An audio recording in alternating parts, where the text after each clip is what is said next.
Allahumma salli wa sallim ala sayyidina Muhammadin wa ala alihi wa ashabihi ajma'in. Ya Allah, semoga salawat dan salam senantiasa tercurahkan untuk baginda Nabi kita Muhammad, untuk keluarga beliau, untuk istri-istri beliau, untuk putra-putri beliau, dan untuk seluruh sahabat Nabi.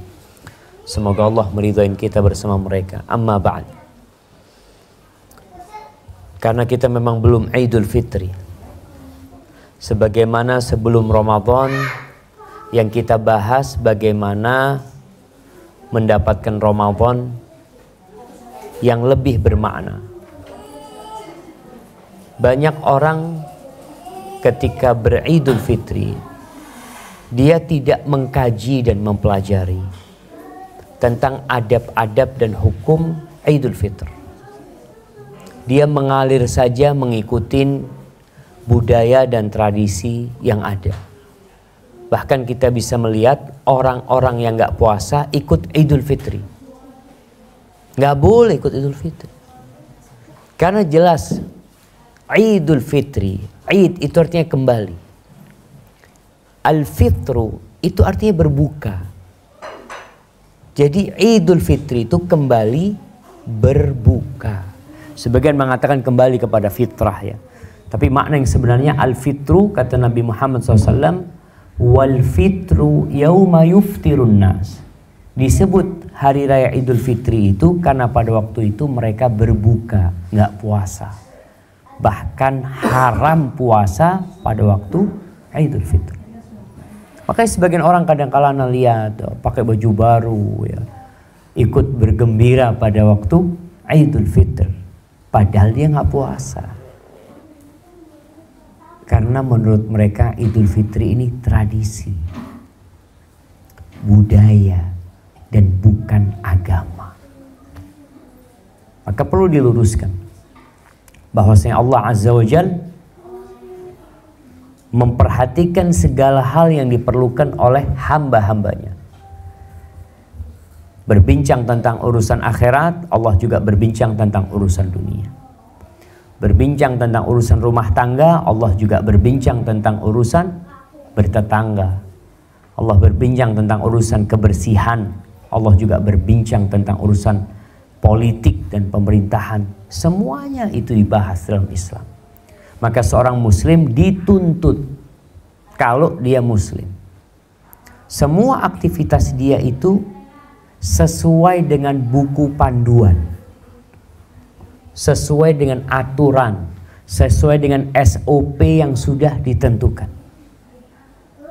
Kita bisa melihat sebuah perusahaan maju ya, sebuah kampus maju, karena pekerjanya itu sudah memahami apa yang harus dikerjakan.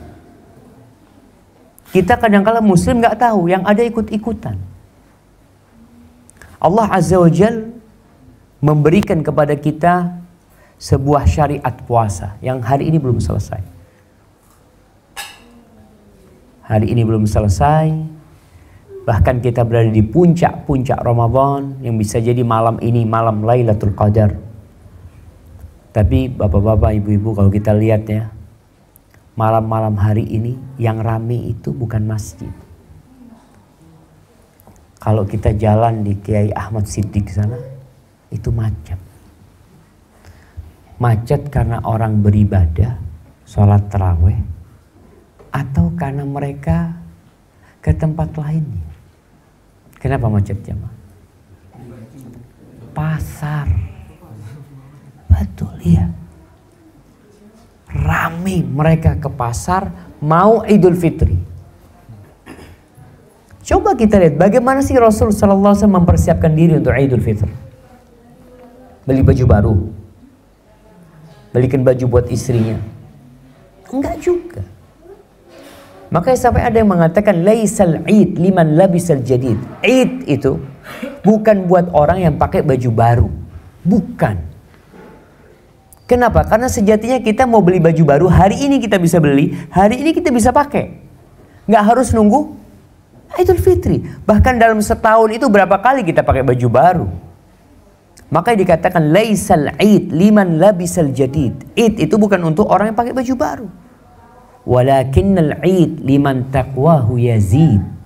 Tapi Idul Fitri itu untuk yang takwanya bertambah. Baru berhak merasakan Idul Fitr. Jadi nggak harus pakai baju baru, nggak harus potongan rambut baru. Karena kalau kita lihat ya, akhir-akhir ini Masya Allah, tukang cukur itu rame. Apalagi 3 hari sebelum Id. Bapak bingung, anaknya belum cukur, dia sendiri belum cukur, berangkat ke tukang cukur, ngantri. Masya Allah, dilakoni, ngantri dilakoni. Kenapa? Untuk Idul Fitr. Idul Fitri bukan buat yang potongan rambutnya baru, bukan yang pakai baju baru, bukan yang cat rumahnya baru. Kita juga ngelihat orang sibuk hari-hari ini ngapain? Ngecat.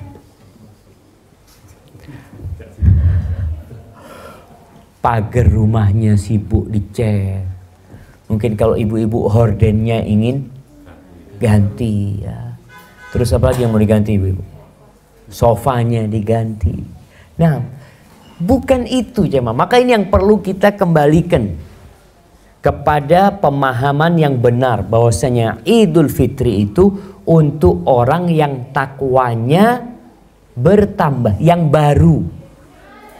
Artinya ya sebagaimana pernah kita bahas, bahwasanya iman itu bisa lusuh, bisa kusam di dalam hati kita sebagaimana kusamnya baju, sehingga butuh baju baru.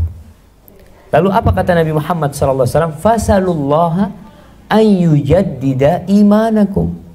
Mintalah kalian kepada Allah agar Allah memperbaharui keimanan kalian, bukan baju kalian, bukan rumah kalian. Sekarang ini orang tua bingung kalau nggak bisa beliin baju baru anak.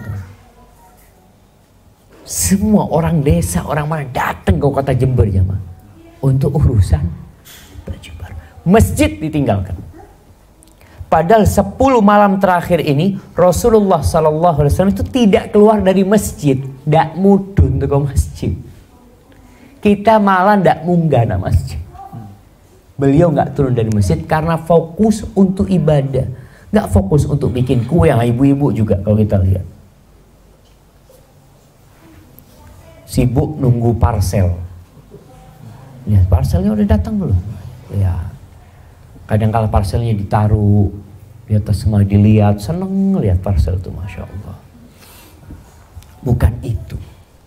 Maka untuk mempersiapkan Idul Fitri yang istimewa, tentunya 5 hari yang tersisa ini kita harus manfaatkan dengan baik, sehingga kita pantas mendapatkan ucapan selamat. Taqabbalallahu minna wa minkum. Kalau ada orang gagal dalam ujian, dia ikut tes, mau tes jadi polisi atau tes jadi PNS, lalu dia gagal. Ketika gagal kita datang ke rumahnya mengatakan, Mas, selamat ya, tidak diterima sampai. Marah dia aja. Tapi Idul Fitri enggak. Ada orang yang tadi akan tidak puasa, tidak sholat taraweh, lalu Idul Fitri, selamat hari raya Mas ya, mohon maaf lahir dan batin, minal aidin wal faizin. Gak pantas kita mengucapkan selamat. Bahkan yang harus kita ucapkan itu ucapan bela sungkawa.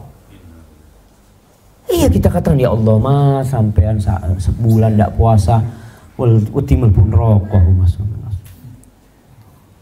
Betul, kita takut. Maka mudah-mudahan sisa-sisa hari ini kita bisa manfaatkan untuk baca Al-Quran Karim, zikirnya ditambah, istighfarnya ditambah. Ya, kalau belum pernah iktikaf, nyoba iktikaf, nyoba. Kalau tadi dikatakan oleh Mas Andun, anaknya diiktikafkan di mana? Di Puslit sana, Masya Allah ya. Artinya orang tua ingin anak itu merasakan sesuatu yang baru. Tapi kita para orang tua, maukah merasakan sesuatu yang berbeda? Merasakan sesuatu yang berbeda. Kita biasa tidur di ranjang kita. Oke, 10 hari terakhir yang gak mau itikaf di masjid, sudah, tinggalkan ranjangnya, hamparkan sejadahnya. Kalau ngantuk ya tidur di sejadah. Biasanya tidur di sejadah itu nggak nyenyak. Itu tujuannya. Supaya kita sedikit bangun, istighfar. Ngaji lagi, ngantuk, tidak apa-apa, tidur sudah. Tapi jangan ke tempat tidurnya. Di atas sejadah. Insya Allah yang seperti itu, ya harapannya kalau yang nggak itikaf di masjid, kita masih bisa menghidupkan malam kita dengan ketaatan kepada Allah Azza wa Jal. Dan doa yang seharusnya kita baca kalau dapat Lailatul Qadar adalah Allahumma innaka afun tuhibbul afwa fa'fu. Tentunya ini untuk orang yang beribadah. Kalau orang malam ngobong mercon, begadang ya, dilihat lu kok langit diterangi. Lailatul Qadar kok ya. Masya Allah kita dapat Lailatul Qadar. Masya Allah. Lailatul Qadar itu untuk yang beribadah.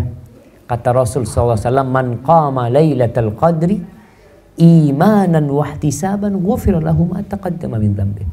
Barang siapa yang menghidupkan malam kemuliaan itu, malam ketentuan itu dengan sholat ya, dengan berzikir, apa saja yang bisa dia lakukan, maka Allah akan ampuni dosa-dosa dia yang telah berlalu dengan catatan semua dia lakukan karena iman dan berharap pahala kepada Allah Azza wa Jalla.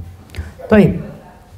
Berkaitan dengan Idul Fitri, ada beberapa adab dan hukum yang perlu kita, insya Allah semua udah pada tahu, tapi kita merefresh ingatan kita. Karena Idul Fitri ini setahun sekali. Biasanya hukum-hukum dan adab itu kita lupa. Yang pertama adalah diharamkannya puasa pada Idul Fitri. Dalam hadis yang diriwayatkan Imam Bukhari dari Umar bin Khattab radhiyallahu taala anhu bahwa Umar khutbah Idul Fitri setelah sholat. Ada perbedaan khutbah Idul Fitri sama khutbah Jumat. Khutbah Idul Fitri dilaksanakan setelah sholat.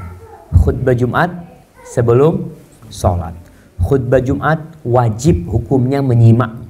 Bahkan kalau berbicara ketika mendengarkan khutbah Jumat, batallah pahala dia pada waktu itu. Tapi kalau khutbah Idul Fitri sunnah, sehingga orang habis sholat bisa langsung pulang. Maka Umar bin Khattab radhiyallahu taala anhu, dia berceramah setelah sholat kemudian mengatakan, ya ayyuhan nas, wahai umat manusia, inna Rasulullah sallallahu alaihi wasallam qad nahakum an siyami hadainil idain. Sesungguhnya Nabi SAW, Rasulullah itu telah melarang kalian untuk berpuasa di dua hari raya ini.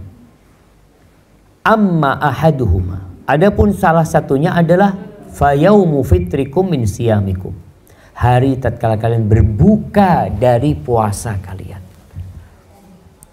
Wa ammal akhar, adapun hari lainnya adalah fayaumu ta'kuluna nusukakum, hari kalian memakan hewan kurban kalian. Maka subhanallah jemaah, Islam itu peduli dengan semua urusan. Urusan dunia diurus, urusan makan diatur. Kapan boleh makan, kapan nggak boleh makan. Siang hari Ramadan haram makan, haram makan. Siang hari di Idul Fitri wajib makan. Artinya kalau berpuasa dosa. Dan ini juga yang menunjukkan kalau kita ini hamba, budaknya Allah, tidak boleh bertindak kecuali sesuai dengan aturan. Disuruh makan kita makan, nggak boleh makan kita nggak makan. Kalau ditanya kenapa kamu kok puasa? Saudara-saudara kita yang di Jepang, di beberapa perusahaan itu kesian nggak boleh puasa, nggak boleh puasa. Sampai anak punya teman cerita, dia sudah level tinggi lah sekarang.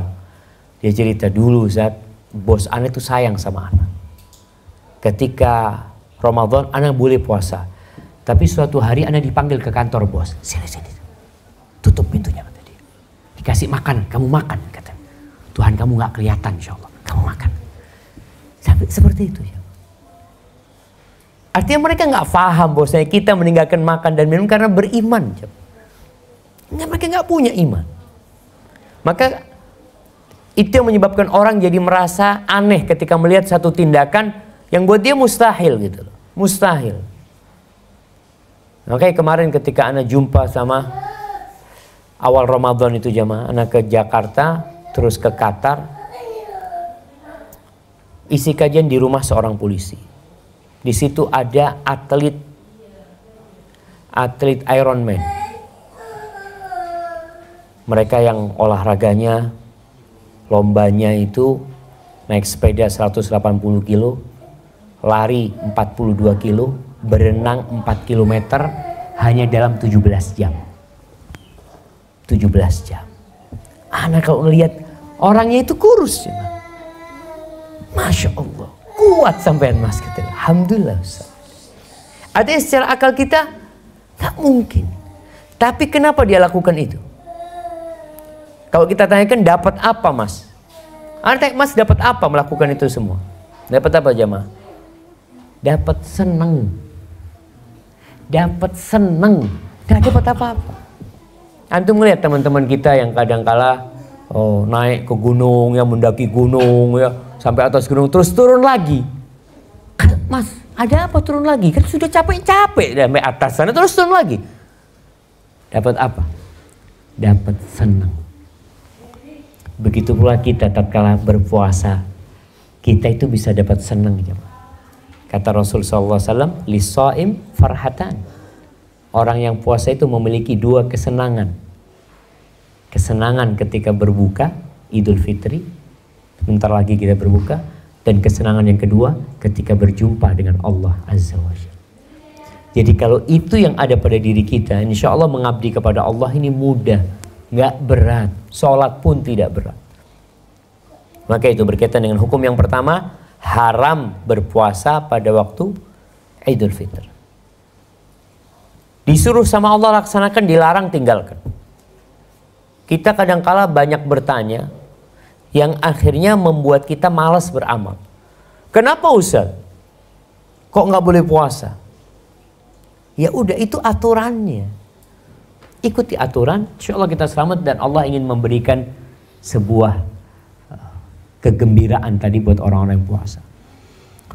Baik, hukum yang kedua, dianjurkan untuk banyak-banyak bertakbir, bertahmid, mensyukuri Allah Azza wa Jal pada malam Idul Fitr sampai sholat Idul Fitr. Ada yang berpendapat bahwasanya takbir itu dimulai dari fajarnya, bukan dari maghribnya. Allah berfirman di surah Al-Baqarah. Allah mengatakan walitukmilul iddata walitukabbirullaha ala ma hadakum wa la'allakum tashkurun. Allah syariatkan puasa ini sampai selesai. Lalu Allah katakan agar kalian menyempurnakan Ramadan itu sampai selesai. Jadi jangan putus di tengah. Ada orang yang puasa cuma 15 hari, cuma 20 hari, 10 harinya sudah nggak puasa. Anak kadang-kala ngelihat ya orang-orang yang sepuh, yang orang-orang dewasa bahkan sudah punya cucu. Suatu hari Anda berjumpa dengan dia mengatakan, Syafiq, alhamdulillah paman Ramadan tahun ini full, tidak bolong. Gembira. Gembira dengan taufik Allah, dengan hidayah yang Allah berikan. Karena menyempurnakan bilangan atau hitungan Ramadan nggak mudah. Walitukabbirullah, dan agar kalian mengagungkan Allah dengan bertakbir, bukan hanya ucapan di lisan, tapi sejatinya takbir itu amalan hati. Kemudian kita ucapkan dengan lisan kita, ala ma hadakum. Kalian kenapa bertakbir? Kenapa bertakbir? Karena Allah memberikan hidayah kepada kalian bisa puasa full. Kadangkala ini lagi jemaah, fenomena yang ada, banyak takbir keliling, tapi yang takbiran itu tidak poso, tidak sholat juga. Kemarin ada seorang wanita, subhanallah, yang dia telepon Ana ya. Dia mengatakan, Ustaz, Ana sudah 12 tahun nikah sama suami Ana, Ustaz. Ana nggak pernah lihat suami Ana sholat, Ustaz. Dan alhamdulillah kemarin Anda ngelihat suami Anda sholat di awal Ramadan, sholat subuh. Setelah itu nggak sholat lagi. Puasa, Ustaz. Puasa. Tapi sholat tidak. Sedangkan kita bertakbir itu atas hidayah yang Allah berikan. Wala'allakum tashkurun, dan agar kalian mensyukuri nikmat Allah. Karena kalian bisa puasa pun karena nikmat yang Allah berikan. Maka malam takbiran itu usahakan kita mengajak keluarga kita untuk bertakbir. Tidak harus bareng-bareng. Bahkan Rasulullah SAW tidak mengajarkan takbir berjamaah. Sudah semua bertakbir, suaranya bareng nggak apa-apa. Karena Anda lihat tatkala takbir itu dipimpin, nanti kalau berhenti yang mimpin, ya diam semuanya. Mandek kabeh, sorry. Wis, lo ini semuanya takbir masing-masing. Banyak-banyakan takbir. Itu yang seharusnya kita lakukan. Jadi orang tua malam itu mungkin naik mobil sama anaknya, buka, turunkan jendelanya, takbir. Karena dianjurkan dengan suara keras. Bertakbir kita, menunjukkan kepada orang. Masuk ke minimarket, mau beli sesuatu, takbir lisannya. Allahu Akbar, Allahu Akbar. Abdullah bin Umar sama Abu Hurairah itu, atau Abdullah bin Abbas juga. Beliau itu biasa bertakbir di pasar. Karena yang perlu diingatkan kepada Allah ini siapa? Yang di pasar itu. Ketika Abu Hurairah masuk pasar bertakbir, orang pasar ikut bertakbir. Biasanya kan mereka nunggu pelanggan ya, sibuk ngitung fulus.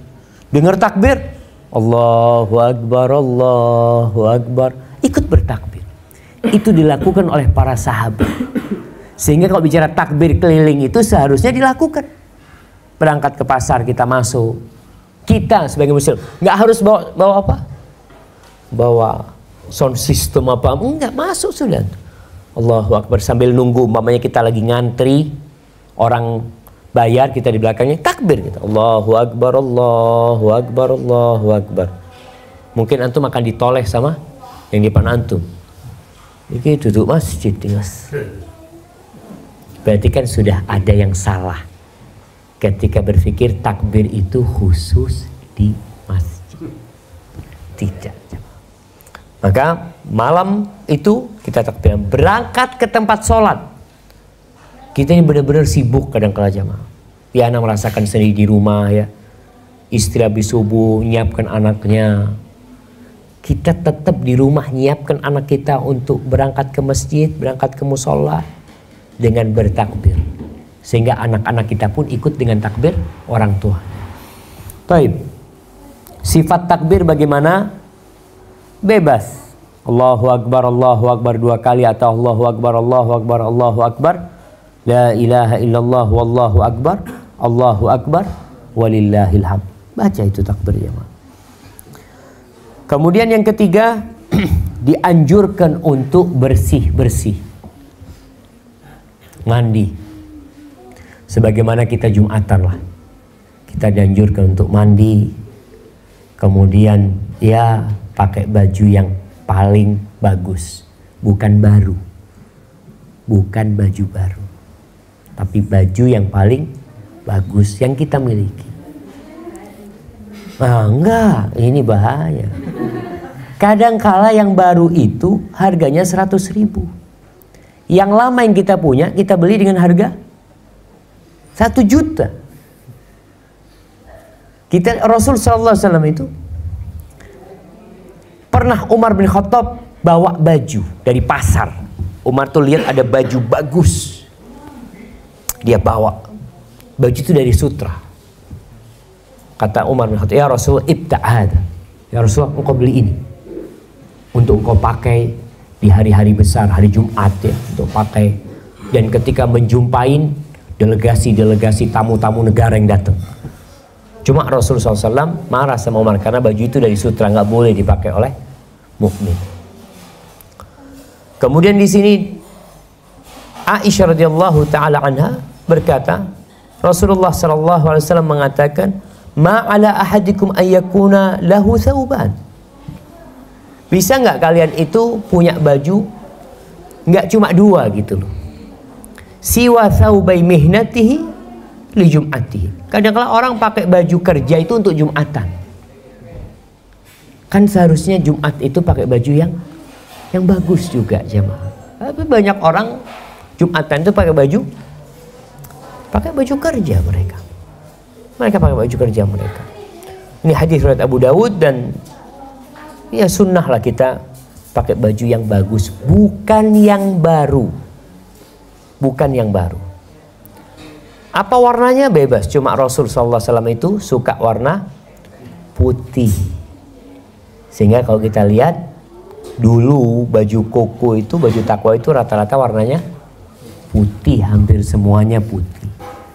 Tapi selain itu nggak apa-apa, yang penting baju itu bagus, bukan untuk menyombongkan diri, tapi untuk ikut bergembira dengan saudara-saudara kita. Baik, adab yang keempat, disunnahkan untuk makan sebelum sholat.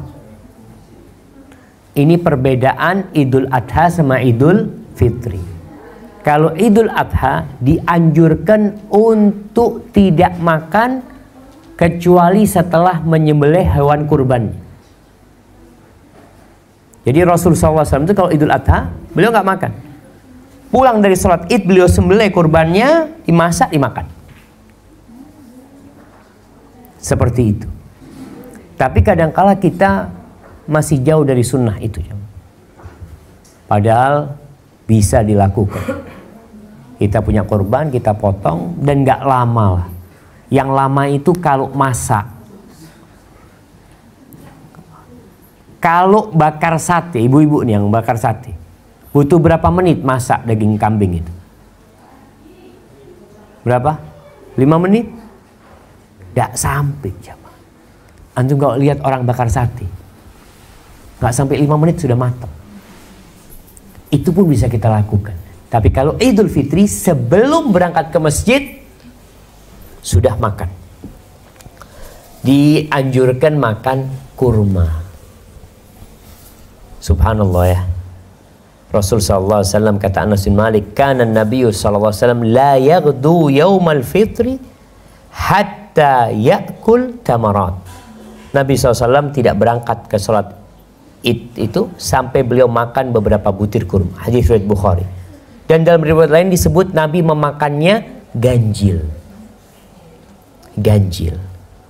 Kita makan kurma satu sudah nggak mau lagi biasanya. Dan Anda melihat memangnya di Indonesia mungkin belum populer kurma ini. Walaupun buka bersama ada kurma 3, biasanya orang makan kurmanya cuma 1. Kemudian gorengan yang selanjutnya dia makan.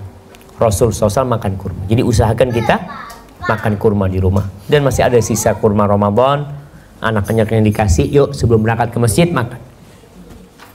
Ana melihat pemandangan yang indah jemaah di Masjid Nabawi.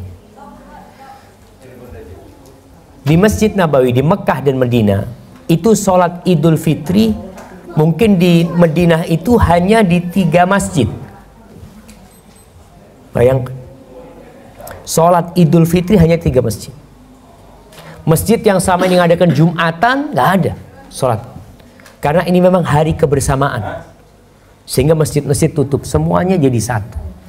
Sedangkan di Indonesia sholat itu musola ngadakan sholat Id, bukan masjid, musola ngadakan sholat Id. Di mana kebersamaan itu? 1 RW 2 sholat Id. Kalau Jumatan 1, sholat Id 2. Karena kalau Jumatan harus di masjid kata dia. Kalau sholat Id kan bebas. Allahu Akbar jemaah. Jadi Rasulullah SAW beliau sholat Id di masjid, di mana? Di lapangan biasanya Nabi SAW. Kembali kepada yang ana lihat di Masjid Nabawi ya. Kadang-kadang sambil nunggu sholat itu kan takbir. Ada anak kecil yang ana lihat dia bawa wadahnya kurma, keliling dia jemaah, sama tisu. Kan mungkin ada orang-orang yang belum makan tadi di rumahnya, supaya mengamalkan sunnah yaitu makan sebelum sholat. Itu anak berbagi.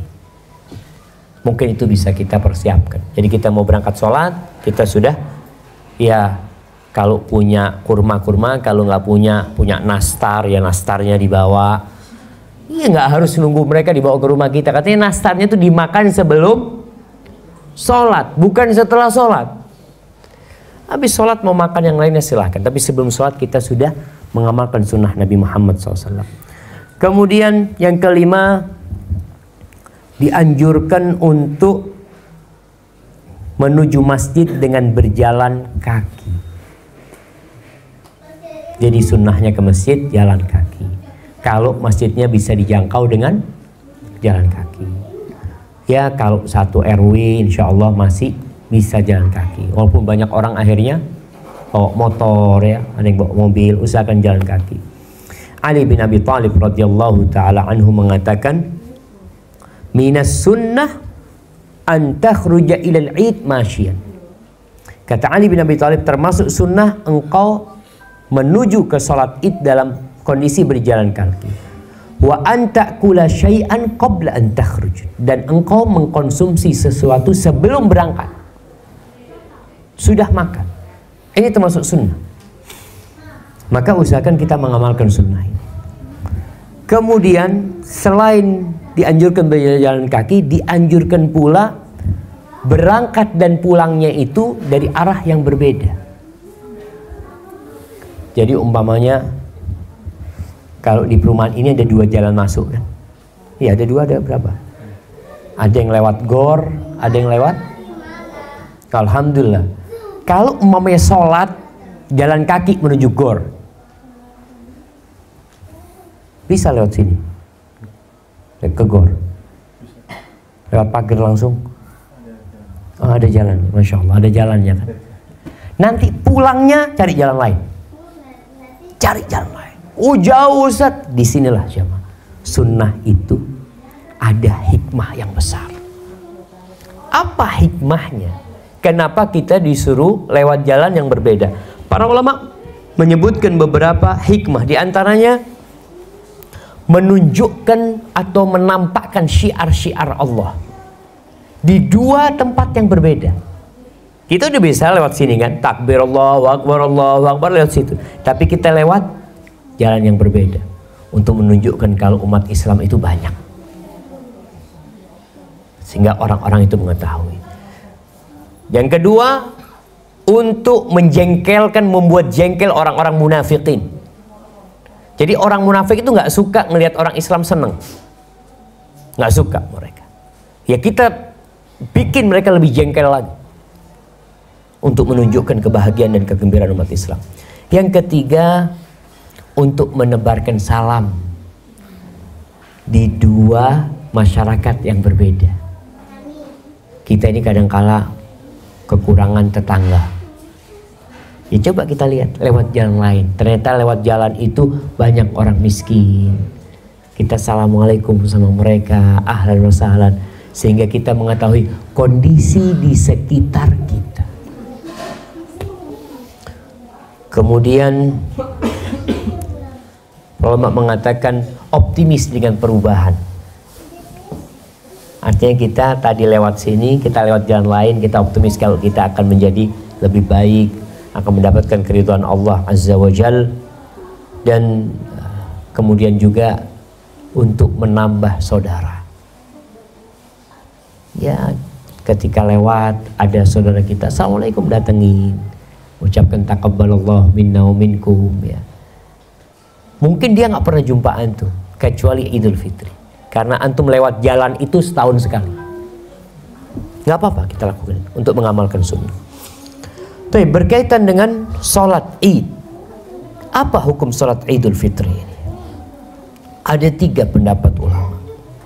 Yang pertama ada yang mengatakan fardu kifayah.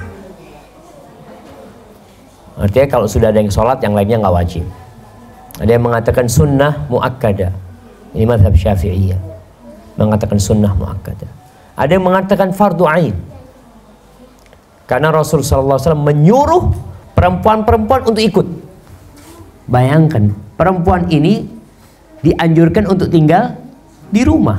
Allah mengatakan waqarna fi buyutikunna, kalian menetaplah di rumah kalian. Tapi ketika Idul Fitr atau Idul Adha, ini cerita Ummu Atiyah radhiyallahu taala anha, qalat amarana Rasulullah sallallahu alaihi wasallam, Nabi atau Rasulullah sallallahu alaihi wasallam memerintahkan kepada kami an nukhrijahunna fil fitri wal adha, agar kami mengeluarkan perempuan-perempuan itu pada Idul Fitri dan Idul Adha. Al-awatik, perempuan-perempuan yang sudah tua pun diajak untuk Idul Fitri. Wadzawatil khudur, dan gadis-gadis pingitan juga dianjurkan keluar. Fa'ammal huyyat, bagaimana perempuan yang datang bulan? Apakah hadir? Juga hadir. Fayatazilna as-shalah, dia jauh dari tempat sholat, artinya tidak bergabung dengan orang yang sedang sholat di bagian belakang yang datang bulan, tapi hadir. Maka di sini dianjurkan sholat id itu di lapangan agar perempuan bisa ikut yang datang bulan. Kalau masjid, ya kita tahu hukumnya wanita haid masuk dalam masjid.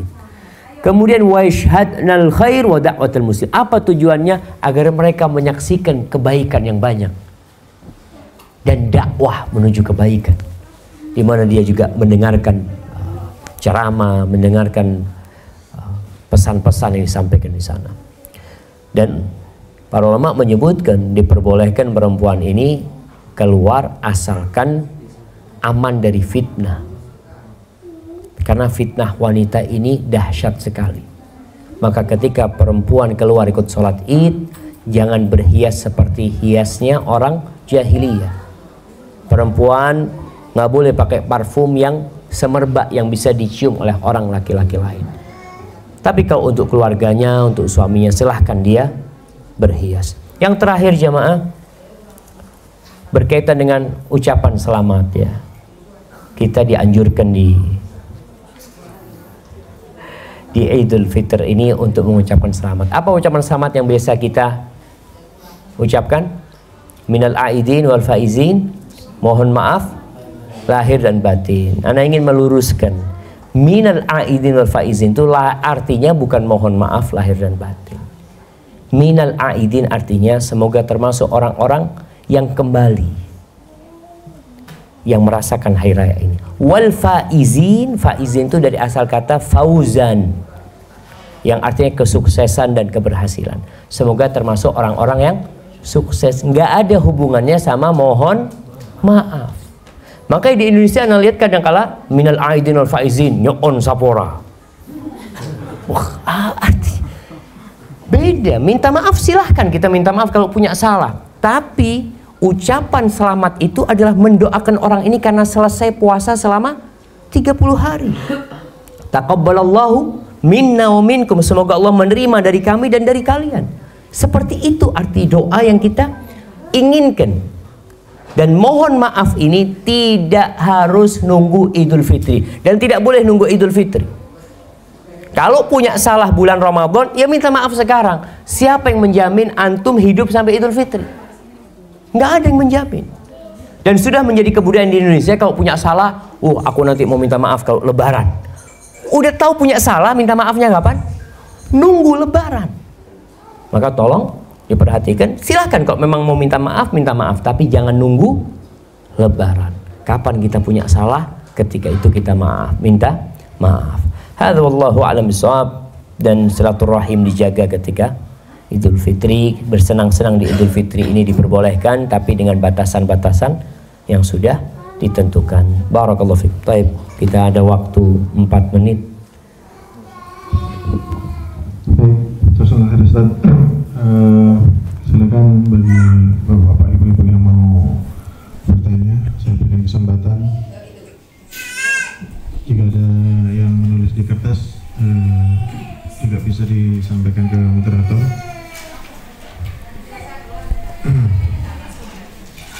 Ini ada pertanyaan, Ustaz. Ustaz, walaupun terlambat, saya mau bertanya tentang tarawih. Kalau 8 rakaat dikerjakan 4-4, apakah ada tahiyat awal? Bagaimana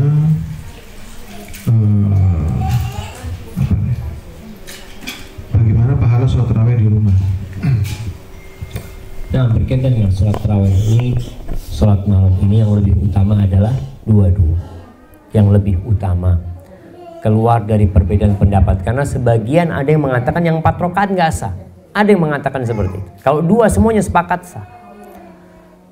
Tapi memang ada hadis Nabi Muhammad SAW, hadis Aisyah radhiyallahu ta'ala anha, yang mensifati bahwa Nabi SAW itu sholat arba'an, beliau sholat 4, kemudian sholat 4, kemudian sholat 3, jadi 4-4-3. Tapi hadis yang lain juga hadis Aisyah menceritakan bahwa Nabi sholatnya dua-dua. Maka di sini sebagian ulama mengatakan Nabi itu sholat 4 langsung itu 2 rakaat salam, kemudian nyambung tanpa istirahat. Baru istirahatnya di rakaat keempat, sehingga seakan-akan sholatnya 4 rakaat. Tapi sah orang yang sholatnya 4 rakaat. Kalau dikatakan ada tahiyat awal, nggak ada. Jadi kalau 4 nyambung sekali. Tapi kalau yang Nabi SAW di hadis Aisyah yang lainnya, beliau 2 terus 2 lagi dengan 2 kali salam. Bukan tahiyat awal, jadi 2 kali salam. Tapi yang mau 4 ya silahkan. Insya Allah sholatnya sah. Namun lebih utama kita 2. Terus kalau dikatakan lebih utama mana? Sholat tarawih di rumah atau di masjid ya? Sejatinya sholat malam itu paling utama dikerjakan sepertiga malam akhir. Kalau kita nggak mampu, ya sudah, kita habis isya sholat. Di mana? Di rumah boleh, di masjid boleh. Kalau lebih utama mana? Jadi memang ada hadis yang menyatakan man shalla ma'al imam hatta yansharif. Barang siapa yang sholat bersama imam sampai imamnya selesai, dia akan mendapatkan pahala qiyamul lailah. Sholat malam suntuk, semalam suntuk, dapat pahala seperti itu. Kata Nabi SAW. Maka bisa jadi di masjid lebih utama, tapi buat wanita. Kalau di rumah buat dia lebih khusyuk, itu lebih nyaman dia di rumah. Ada pahala tempat, ada pahala kualitas ibadah itu sendiri. Yang lebih dititik beratkan adalah kualitas ibadah kita. Sholat di Masjidil Haram, kalau nggak khusyuk di sana, kita kan berharap dapat 100.000. Tapi ketika nggak khusyuk, nggak dapat kita 100.000. Ada orang yang sholat nggak dapat apa-apa, walaupun di Masjidil Haram. Maka kekhusyuan itu lebih penting daripada keutamaan tempat. Maka kalau kita bisa sholat sendiri, dan ibu-ibu mungkin sholat bawa Qur'annya, kalau dia hafalannya sedikit, silahkan dia pegang mushaf. Ketika sholat tarawih 1 rakaat, kalau bisa 1 juz umpamanya. Ya, kalau nggak hafal kan tinggal baca dia. Rasul SAW 1 rakaat 5 juz setengah. Bayangkan, kita 1 juz saja, aduh Ustaz nggak kuat. 1 juz sampai 12 rakaat, 11 rakaat pun nggak nyampe kadang-kadang jamaah. Iya seperti itu. Hadza wallahu a'lam bishawab. Sesakan Ustaz atas jawabannya. Silakan kalau ada yang mau bertanya bisa langsung. Atau ada yang mau menulis?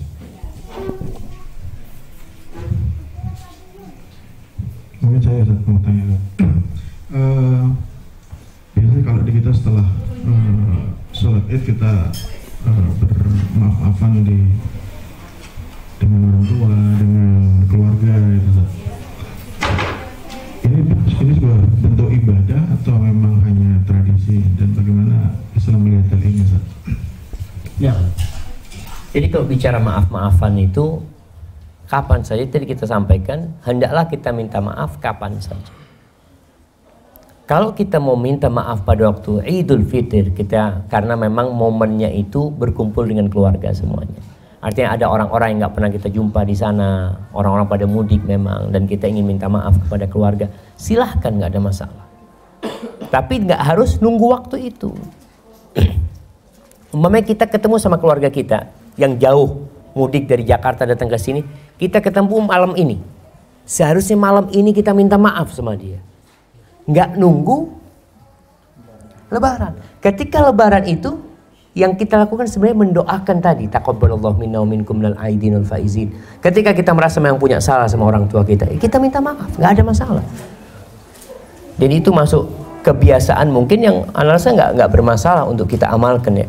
Tapi tidak menghususkan waktu itu untuk minta maaf gitu loh. Itu yang akhirnya jadi masalah. Sudah azan. Azan jemaah. Masyaallah.